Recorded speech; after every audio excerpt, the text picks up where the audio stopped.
우리 아이들이 학교에 가면 피타고라스 정리라는 것을 수학 시간에 배웁니다. 사실 그 피타고라스는 수학자이지만 철학자이기도 하지만 사실은 오르피우스 신을 섬기는 교단 오르픽교라는 종교의 그 창시자이기도 하고요. 그 오르픽교의 교주가 피타고라스였어요. 그 오르픽교에서 주장하고 가르치는 내용 중에 어떤 핵심적인 것이 있나 이런 거죠.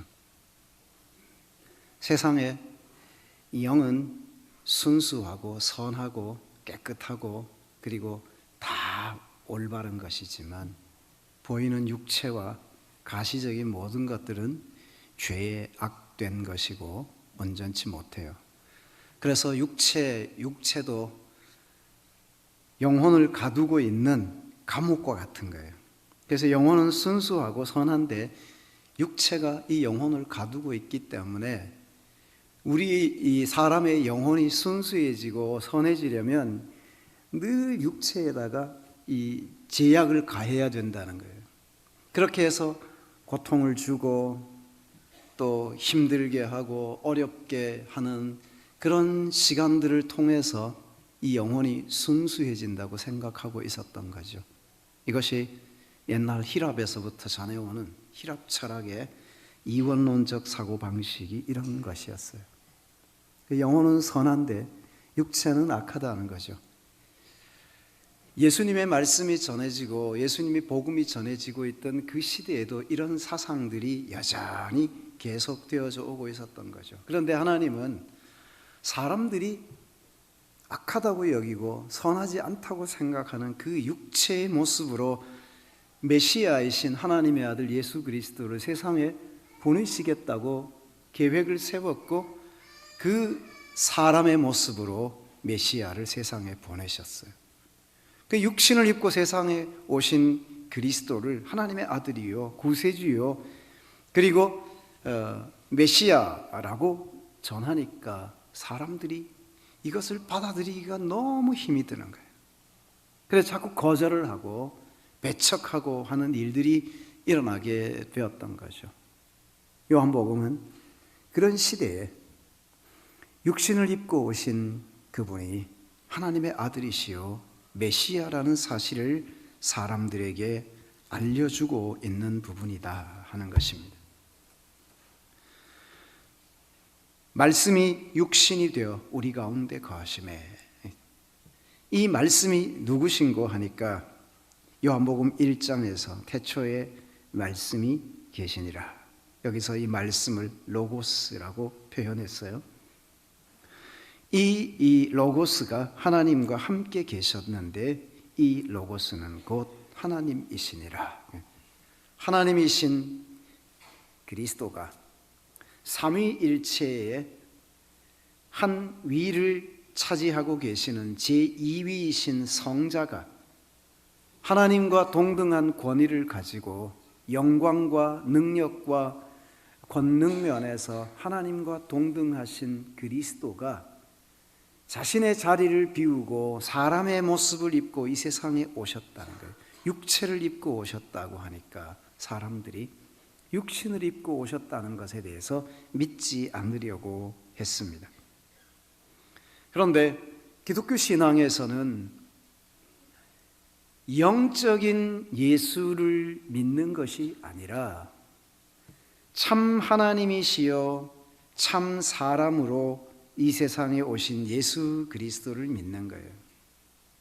만약 그리스도를 믿는데 그리스도가 육신을 입고 세상에 오신 것을 믿지 않는다면 그건 이단이거든요. 사도 요한이 그리스도께서 육체로 오신 것을 믿지 아니하는 자마다 하나님께 속한 자가 아니요. 그리스도께서 육신을 입고 세상에 오신 것을 믿지 아니하는 자마다 하나님께 속한 자가 아니다. 이단이라는 것이죠. 그래서 육신을 입고 세상에 오신 예수 그리스도를 인정하고 용납하고 받아들이고 믿는 신앙이 바로 구원에 이르는 신앙이고, 성탄절에 사람의 모습으로 베들레헴에서 어린 아기로 출생하신 예수 그리스도가 육신을 입으신 이유가 무엇인가 하면, 육신을 입고 세상에 살아가고 있는 인생들이 육체로 죄 가운데 빠졌기 때문에 죄에 빠진 인생들을 구원하기 위해서 사람의 모습으로 오셔서 사람이 되셨고, 그리고 한번 사람의 모습을 입으신 그리스도는 영원히 육체를 벗어버리지 않습니다. 지금도 그리스도는 참 하나님이신 영과 참 사람의 모습을 가지고 계십니다. 한번 육체를 입으신 그리스도는 부활하실 때도 육신의 모습으로 부활하셨습니다. 그는 다시 오실 때에도 참 하나님이시고 참 사람이신 모습으로 육신을 입고 세상에 다시 오신다는 것입니다. 그 그리스도를 믿는 자가 구원을 얻고 그 그리스도를 통해서 영생을 얻게 된다고 성경이 가르치는 거죠. 이것을 믿지 아니하는 건 다 이단입니다. 예수께서 세상에 오실 때 육신을 입고 세상에 오셨는데, 육신을 입고 세상에 오신 그리스도가 빛이셨다는 거죠. 빛. 이 빛이 무엇이냐니까 세상을 비추는 빛 말입니다. 어두운 세상을 비추는 빛으로 오셔서 그리스도가 이 세상에 계셨습니다. 그리고 그 빛이 어둠 속에 들어왔는데 어둠이 그 빛을 인식하지 못하고 있어요. 그렇지만 그 빛을 알아보고 그 빛을 받아들이고 그 빛을 인정한 사람들이 있었다는 거예요. 그것은 지식인이기 때문에, 아니면 그에게 지혜가 많기 때문에, 세상의 고위 관리이기 때문에, 부유한 자이기 때문에 그 빛을 알아보는 것이 아니라 성령께서 오셔서 그들의 눈을 열어서 그 빛을 보게 하시는 자마다 그 빛을 알게 되고 깨닫게 된다는 거죠. 이것이 바로 영적으로 하나님의 은혜를 입은 하나님의 백성들의 모습인 것을 가르쳐주고 있는 거죠. 빛으로 오신 예수 그리스도를 사람들이 모르니까, 빛으로 오신 예수 그리스도가 왔는데 빛이 어둠에 빛이 돼 어둠은 깨닫지 못하더라. 요한복음 1장 5절에서 빛이 어둠에 빛이 돼 어둠이 깨닫지 못하더라. 그럼 어떻게 해야 합니까? 빛이 어둠 속에 들어왔는데 어둠이 그 빛을 알지 못해요. 그래서 그 빛이 왔다고 전해주는 사람이 필요하고, 그 빛이 바로 당신들에게 비치고 있다고 하는 것을 알려줄 자가 필요했어요. 그래서 그 역할을 수행하도록 하기 위해서 하나님이 먼저 세상에 보낸 사람이 있었어요. 그가 바로 세례자 요한이었어요. 그 세례자 요한이 이 역할을 수행하기 위해서 세상에 왔던 거죠. 그리고는 빛에 대해서 증거하기 시작하는 거예요. 사랑하는 여러분, 빛에 대하여 증거하기 위해 왔던 요한의 모습은 어쩌면 이미 예수 그리스도의 성탄이 이루어졌고, 우리는 이 성탄절을 기념하며 세상에 오신 그리스도를 축하하고 생각하는 절기로 성탄절을 지키고 있죠. 이 성탄절이 이미 지나갔고, 그리스도는 십자가에 못 박혀 죽으셨고, 장사된 지 사흘 만에 살아나셔서 부활하신 후에 승천하셨고, 지금 하나님 보좌 우편에 계십니다. 그리스도의 사역은 아직 끝나지 않았어요. 예수 그리스도 메시아의 사역은 육신을 입고 세상에 오시면서부터 메시아의 사역이 시작이 됐어요. 죽으시고 부활하시고 승천하셔서 하나님 보좌 우편에 계시면서 지금도 온 세상 만민 가운데 역사하고 계세요. 그리고 온 세상을 통치하고 계시고 다스리고 계십니다. 하늘 보좌 우편에서 온 세상 만민들을 향하여 다가가고 계시고 지금 이 순간에 우리에게도 말씀하고 계시고 우리에게 역사하고 계십니다. 어떻게요? 성령을 보내셔서 하시는 거예요. 그리스도께서 승천하신 후에 하나님 보좌 우편에서 세상에 성령을 보내셨어요. 이게 보혜사 성령이었어요. 그 성령이 오순절에 임한 거죠. 이제 성령이 이 세상에 임한 후에 성령이 하시는 일이 무엇인가 하면 그리스도가 사람의 모습으로 세상에 왔고 그리스도가 사람들을 위하여 죽으셨고 고난을 당하셨고 그리스도가 장사된 지 사흘 만에 살아나셨고 그리스도가 승천하셔서 하나님 보좌 우편에 계시고 그 그리스도가 다시 오실 것이라고 계속해서 증거하고 선언하고 전해주고 있어요. 우리에게 말입니다. 누가 그렇게 한다는 거예요? 성령께서 그 일을 하고 계시는 거죠. 그런데 성령은 이 일을 하시면서 누구를 일꾼으로 삼으시느냐 하는 거죠. 성령이 충만한 사람들을 세례 요한처럼 사용하십니다. 그들의 입에 하나님의 말씀을 넣어주시고 그들의 가슴 속에 주님을 사랑하는 마음을 주시고 그들의 입술에 전해야 될 메시지를 주셔서 하나님이 세상에 보내신 메시아 예수 그리스도의 그의 전 생애를 우리에게 알려주시고 이제 그리스도께서 다시 오실 것에 대하여 우리에게 계속 말씀하고 계세요. 이제 우리는 세례 요한은 오셔서 십자가의 길을 가고 계신 그 그리스도의 길을 준비하는 자로 사셨지만 이제 우리는 이 땅에서 존재하면서 어떻게 살아가야 하는가 하면 성령께서 우리에게 역사하시고 우리에게 성령으로 충만케 하실 때 우리 입술에 그리스도의 이름이 나오게 되고 우리의 가슴 속에 그리스도를 사랑하는 마음이 있게 되고 우리의 생각 속에 그리스도에 관한 것이 꽉꽉 채워지는데 이제 우리가 그리스도를 어떻게 증거하느냐 하는 거죠. 이 세상에 사람의 모습으로 오셨고 사람들을 위해서 고난을 당하시고 십자가에 죽으셨고 그가 장사되셨다가 사흘 만에 살아나셔서 부활하시고 그리고 다시 오십니다.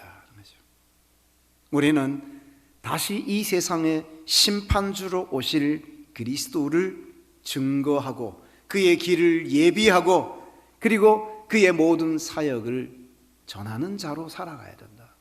이것이 요한이 했던 일과 우리가 해야 할 일을 같이 병행시켜 가는 거예요. 요한은 이미 그 일을 감당했어요. 오신 그리스도에 대해서 그 일을 감당했어요. 이제 우리는 오실 그리스도를 기다리면서 이 사역을 감당해야 된다는 거죠. 예수님이 육신이 되어 우리 가운데 거하심에 우리가 그 영광을 보니 아버지의 독생자의 영광이요 은혜와 진리가 충만하더라. 육신을 입고 세상에 오신 그리스도가 사람들 가운데 거하셨는데 그 모습을 보았더니 아버지의 독생자의 영광이요 은혜와 진리가 충만하더라 하고 말을 했습니다. 영광이었어요. 주님이 거주하시는 그곳이 영광이었어요. 요한이 요한복음 1장 14절에 언급한 이 구절은 우리에게 무엇을 생각나게 하는가 하면 이스라엘 백성들이 애굽에서 해방된 후에 광야로 나왔는데 광야로 나오고 시내산에 이르렀을 때 하나님은 모세에게 이제 성막에 관한 모든 지시를 내렸어요. 그리고 모세는 주의 영과 지혜가 충만한 사람들 부사렐과 오홀리압 같은 사람들을 불러서 하나님이 자신에게 이야기해 준 모든 그 청사진을 가지고, 그렇죠? 여러분 건축을 할 땐 집을 짓잖아요. 집을 짓는데 그냥 짓는 게 아니고 설계도라는 것을 그리죠. 교회를 지을 때 그린 설계도를 보면 두꺼운 책이 나옵니다. 모든 부분에 설계도가 있는 거예요. 그 설계도를 따라서 정확하게 지어서 어떤 재료를 사용해서 어떤 모양으로 어떻게 지어야 할지를 전부 설계도 속에 명시하는 거죠.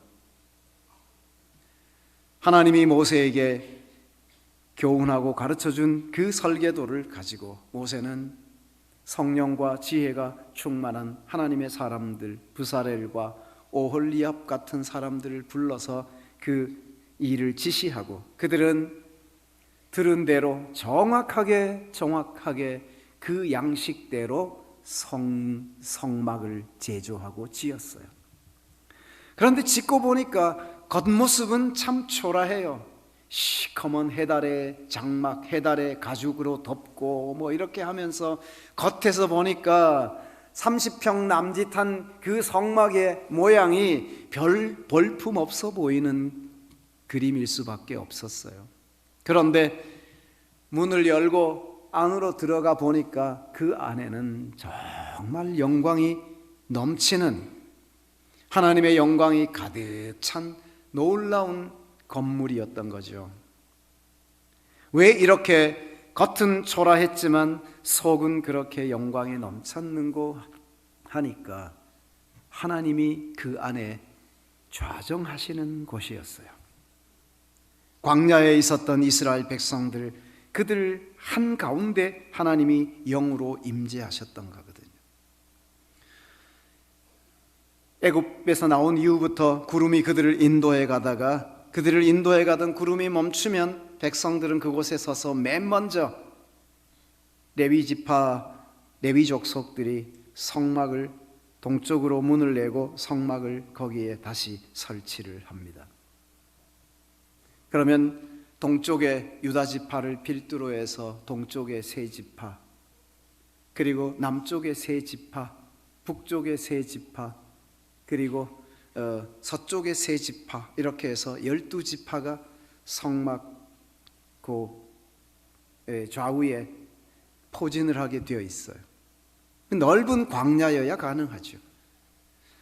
이 백성들과 성막 사이에 다시 레위의 자손들이 자리합니다. 제사장의 자손이었던 아론의 자손들, 게르손, 고핫, 무라리 자손들이 동서남북에 또 자리합니다. 백성들과 성막 사이에 이 레위지파 사람들이 서서 마치 중보자처럼 그들의 사역을 감당하고 있었어요. 그리고 그 안에 성막이 있었는데, 그 성막에 문을 열고 들어가면 성소와 지성소가 있고, 지성소에 내어놓은 법궤, 그 법궤의 뚜껑 사이에는 그룹의 형상을 가진 두 천사의 모습을 올려놓고, 그 그룹의 두 날개 사이에 여호와 하나님이 내가 그룹의 두 날개 사이에 좌정하리라 하고 말했습니다. 그룹, 영어 성경에 체루빔이라고 기록해놨죠. 천사. 그 천사의 두 날개 사이에 하나님이 그곳에 좌정하신다 하는 거죠. 영광입니다. 하나님의 영광이 거기에 나타나는 거거든요. 그런데 이 영광이, 그곳에 하나님의 임재가 있을 때 하나님이 그 무리와 함께 한다는 증거를 보여줘요. 하나님이 그 성소 안에 거하고 계신다는 증거를 무엇으로 보여주는가 하니까 성소 위에 구름이 가득히 있는 것이죠. 그들을 인도해 가던 구름이 그 백성들 무리 한가운데 성소 위에 떠 있는 것입니다. 거기에 구름이 있다는 것은 하나님이 이 백성들 가운데 좌정하고 계시고 하나님이 이 백성들과 함께하고 계신다는 걸 보여주는 거죠. 이것을 요한은 영광이라고 말했어요. 그리스도께서 이 세상에 오셨는데 주님이 세상에 오신 것을 보았더니 아버지의 독생자의 영광이요 은혜와 진리가 충만하더라 하고 말을 합니다. 영광이라는 말만큼 피상적으로 느껴지고 굉장히 추상적인 개념으로 느껴지는 것이 또 없을 것 같습니다. 그런데 이 영광은 결코 그런 것이 아니라 신앙 안에서 사용되는 어휘들이 우리의 생활 속으로 들어와야지 그게 정상적인 그리스도인의 삶이 된다는 거예요. 입에서 나오는 신앙적인 어휘가 우리의 삶의 자리를 차지하고 있을 때 비로소 우리는 그리스도인으로 살아가게 된다는 거예요. 그러므로 이 신앙의 언어들을 우리의 삶의 언어로 빨리 바꾸고 우리의 생활에 적용을 해야 그리스도인의 삶을 살아간다는 거죠.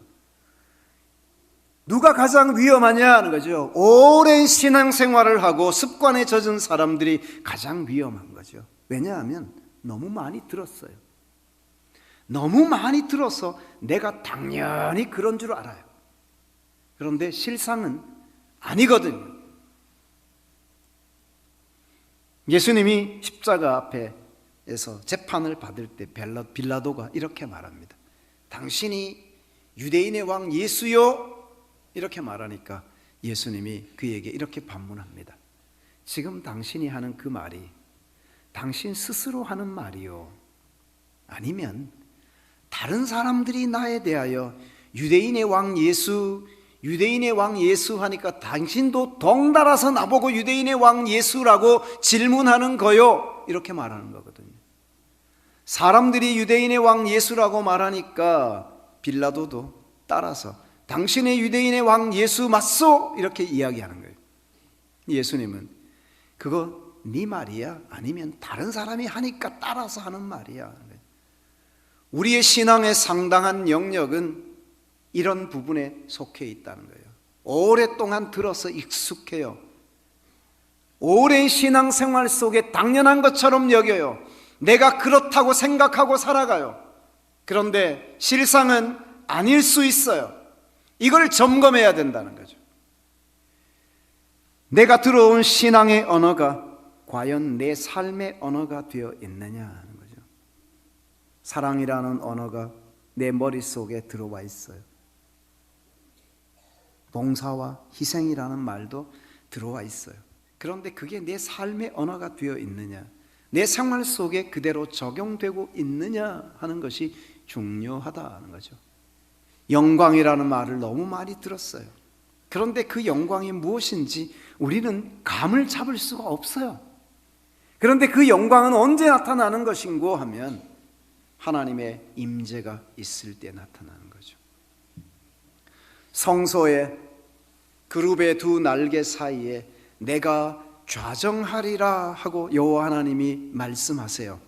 좌정한다 하는 말, 히브리 말로 샤칸이라고 말을 해요. 샤칸, 세 개의 자음으로 되어 있어요. 쉬라고 하는 이 자음과 그리고 카프라고 하는 자음과 눈이라고 하는 자음 세 개예요.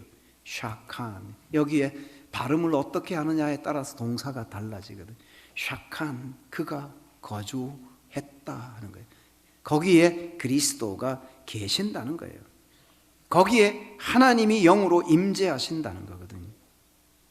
그런데 하나님이 영으로 임재하는 그 곳에 하나님이 거하실 때 하나님이 여기에 함께 하신다는 증거를 무엇으로 보여주느냐 하는 거죠. 성소 위에 떠 있는 구름이었어요. 그 구름을 성경은 쉐키나라고 말해요. 그 쉐키나라고 하는 말도 똑같이 자음 세 개를 사용해요. 쉬라고 하는 자음과 카프라고 하는 자음과 눈이라고 하는 세 개의 자음이에요. 주께서 임재하시면 함께 하신다는 그 구름이 영광이에요. 하나님이 함께하는 증거를 그렇게 보여주는 거라 이 말이죠. 요한은 지금 무엇을 보았는고 하면 그리스도께서 육신을 입고 세상에 오셨는데 육신을 입고 세상에 오신 그 그리스도에게 하나님의 영광이 임하고 있음을 보여주고 있고요. 하나님이 함께하고 하나님이 역사하신 증거가 그리스도가 세상에 사람의 모습으로 오셨을 때 드러났다는 것을 말해주고 있다 하는 것입니다. 사랑하는 여러분, 오늘 예수 그리스도가 세상에 오신 날, 육신을 입고 오신 이 날을 기념하면서 지킵니다. 이 성탄절에 그리스도께서 오셨습니다. 사역을 마치고 하늘로 가셨습니다. 그런데 그리스도가 우리 안에 거하십니다. 이것을 누가 알려줘야 됩니까? 성령이 우리에게 알려주십니다. 그리고 영광은 어떻게 나타나느냐 거죠. 내가 내 안에 계신 그리스도와 더불어 살아가면서 그리스도가 내 안에 계신 증거를 성도의 삶을 통해서 성령의 열매를 맺으며 나아가는 이런 생활을 할 때 우리를 통해서 하나님의 영광이 드러나죠. 그 하나님의 영광이 드러나는 것이 내가 주님과 함께하는 주님의 백성이라는 것을 보여주는 모습이라는 거죠. 이런 측면에서 오늘 그리스도인의 삶은 중요하고 그리스도인으로 살아가는 것은 세상의 그 어떤 것보다 소중한 일이고 어두운 세상을 밝히는 빛의 사명을 감당하게 된다는 거죠. 그러므로 오늘 요한이 말한 것처럼 영광이라는 말과 거하심에 하는 이 말, 거한다는 말과 영광이라는 이 말이 떨어질 수가 없어요. 이게 떨어지면 모순이 되는 거예요. 그리스도가 내 안에 계신다고 하는데 그리스도인으로 살아가지 않는 것은 내가 뭔가 정상적이지 않는 모습으로, 톱니바퀴가 맞지 않는 모습으로 살아가고 있다는 것을 의미하는 것입니다. 주님이 세상에 오셨을 때 주님이 오신 그 현장에서 하나님의 영광이 드러났어요. 천사들도 외쳤어요. 지극히 높은 곳에서는 하나님께 영광이요, 땅에서는 그의 기뻐하심을 입은 사람들 중에 평화로다, 이렇게 말하고 있지 않습니까?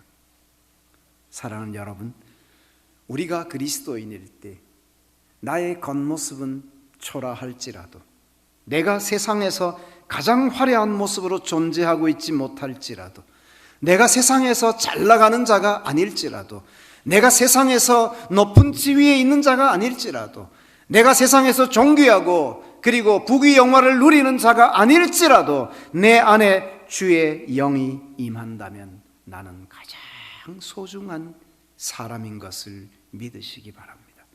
우리의 자존감을 여기서부터 찾아야 돼요. 우리의 자존감을 여기서부터 찾아야 돼요. 그런데 자꾸 자존감을 어디서 찾으려고 하느냐 하니까 내가 무엇을 먹느냐, 내가 무엇을 입느냐, 무엇을 가졌느냐, 소유의 내 자존감을 자꾸 걸고 가다 보니까 자꾸 내 삶이 무너지고 초라해지는 것을 느끼게 된다는 거죠. 소유가 아니라 주님이 나와 함께 하시는 존재 그 자체를 가장 소중히 여길 수 있는 하나님의 백성들이 되시기를 축복합니다. 그래서 성탄절에 예수 그리스도가 세상에 오셨을 때 마태는 이렇게 기록하죠.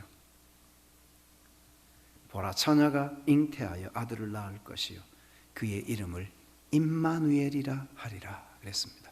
이를 번역한즉 하나님이 우리와 함께 계시다 함이라. 임마누엘, 세상에 오신 그리스도가 임마누엘로 우리와 함께 하십니다. 그러면 우리와 함께 하시는 임마누엘이신 그리스도가 우리 안에 거할 때 우리는 하나님의 영광을 드러내는 공동체, 하나님의 영광을 나타내는 교회, 하나님의 영광을 위해 존재하는 자들로서 세상에 있어야 한다. 이것이 가장 소중한 일입니다. 하나님이 이 성탄절에 우리에게 말씀이 육신이 되어 세상에 오셔서 영원한 영광이 되신 그리스도를 높이며 그의 이름을 칭송하고 이제 우리가 그리스도의 다시 오실 그 길을 준비하는 자들로 광야에서 외치던 요한처럼, 광야에서 외치던 소리였던 요한처럼 그렇게 살아가는 우리의 남은 생애가 되실 수 있기를 축복합니다.